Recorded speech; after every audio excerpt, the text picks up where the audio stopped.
নমস্কার দর্শক বন্ধুরা, রেফ স্পোর্টস বাংলার পর্দায় আপনাদের স্বাগত। আমি মোহর এবং এই মুহূর্তে আমি রয়েছি বেঙ্গল প্রো টি20 লিগের অকশনে। এবং আমার সাথে যে রয়েছে তার কোনো আলাদা করে ইন্ট্রোডাকশন দেওয়ার আমার মনে হয় না দরকার আছে। বাংলার গর্ব এবং অফকোর্স আমাদের ভারতের গর্ব ঝুলন গোস্বামী ম্যাম। ম্যাম, প্রথম প্রশ্ন আপনাকে করবো এই অকশন নিয়ে। আপনার এই পুরো বেঙ্গল প্রো টি20 লিগ নিয়ে আপনার যা মনে হয়, কি এক্সপেক্ট করছেন ইন ফিউচার, আপনি বলুন সেটা।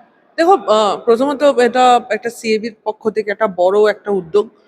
যে উদ্যোগটাতে সব থেকে গুরুত্বপূর্ণ বিষয় হলো আমার কাছে, সেটা হলো মহিলা পুরুষ নির্বিশেষে সবাই এই টুর্নামেন্টে পার্টিসিপেট করতে পারে। অ্যান্ড সেখান থেকে মানে একটা ফ্র্যাঞ্চাইজি টুর্নামেন্ট, 8খানা টিম পার্টিসিপেট করছে। অ্যান্ড মানে আমরা সকলেই দেখেছি পুরুষের মানে মেন্স ক্রিকেটের প্রচুর টুর্নামেন্ট এরকম ডোমেস্টিক লেভেলে মানে লোকাল লেভেলে হয়, কিন্তু সেখানে মেয়েদের এরকম কর্পোরেট ধাঁচে এরকম টুর্নামেন্ট কম হয়। সো আমার কাছে খুব ইম্পর্টেন্ট সিগনিফিকেন্ট যেটা সব থেকে বেশি, এটা হলো men's cricket as well as women's cricket, দুটোই 8টা টিমের মধ্যে হচ্ছে।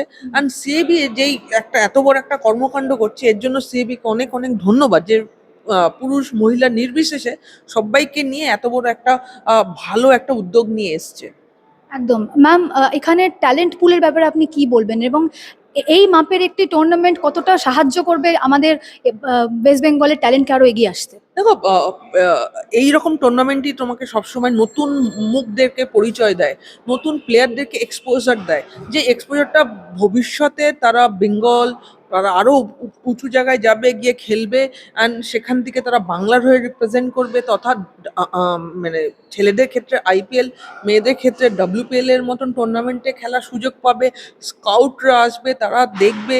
অ্যান্ড এটাই তো চাই আমরা। আমরা চাই আমাদের বাংলার ছেলে মেয়েদের একটা সুন্দর রাস্তা হোক, তাদের এক্সপোজার হোক, যারা এখান থেকে বেশি বেশি করে ছেলেমেয়েরা আমরা যাতে আইপিএল, ডাব্লিউপিএল অ্যান্ড তথা ইন্ডিয়ান টিমে দেখতে পাই। এটাই একটা সবথেকে বড় পাওয়ার জায়গা আমাদের কাছে।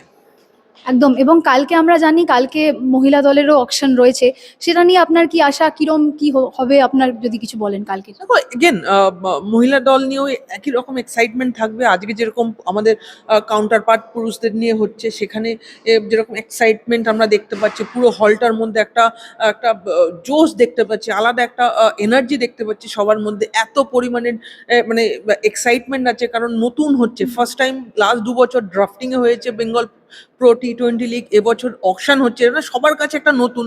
সেই এক্সাইটমেন্টটা নিয়েই আমি দেখতে পাচ্ছি, আশা করবো সেম এক্সাইটমেন্টটা আগামী দিন মহিলাদেরও থাকবে। আর আমাদের যারা মহিলা ক্রিকেটাররা আছে বাংলা, তারাও হয়তো একটা সুন্দর একটা জেস্চার পাবে আফটার দ্য অকশন।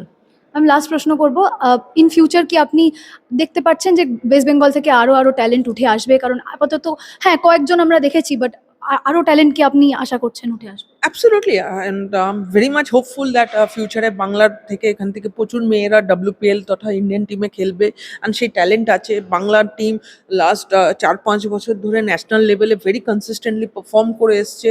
সো আশা করবো যে এখান থেকে যেই সুযোগটা সিএবি একটা প্ল্যাটফর্ম দিচ্ছে, যে এক্সপোজারটা দিচ্ছে, এটাকে এরা সঠিকভাবে কাজে লাগিয়ে ভবিষ্যতে তারা যে যার নিজের স্টেট অর আইপিএল, ডাব্লিউপিএলে তারা এক্সপোজারটা কাজে লাগাবে। অ্যান্ড সেখান থেকে ইন্ডিয়ান টিমে রিপ্রেজেন্ট করবে। আলটিমেট গোল সে কোনো প্লেয়ারে ইন্ডিয়ার হয়ে রিপ্রেজেন্ট করা। সো জাস্ট হোপফুল দ্যাট এখান থেকে আমরা প্রচুর ট্যালেন্টেড দেখতে পাবো, যারা আগামী দিনে আমাদের বাংলার ফ্ল্যাগটাকে উপরে নিয়ে যাবে, সিএবির ফ্ল্যাগটাকে উপরে নিয়ে যাবে। একদম।